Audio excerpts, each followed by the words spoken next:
So I started thinking about that, but my thoughts didn't crystallize until about a month later. I was having dinner with my colleague Danny Kahneman, the Nobel Prize winner, and I somewhat embarrassedly told him about having broken my window and forgot my passport.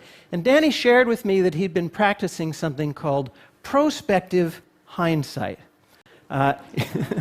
It's something that he had gotten from the psychologist Gary Klein, who had written about it a few years before, also called the premortem.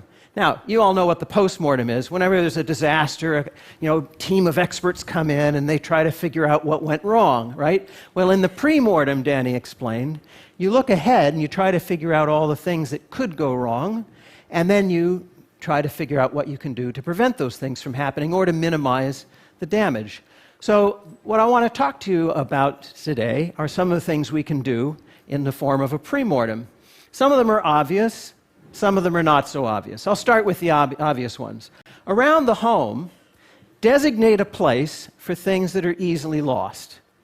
Now, this sounds like common sense, and it is, but there's a lot of science to back this up based on the way our spatial memory works.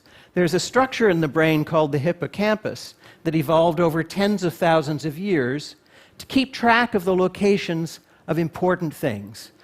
Where the well is, where fish can be found, that stand of fruit trees, where the friendly and enemy tribes live. The hippocampus is the part of the brain that in London taxicab drivers becomes enlarged.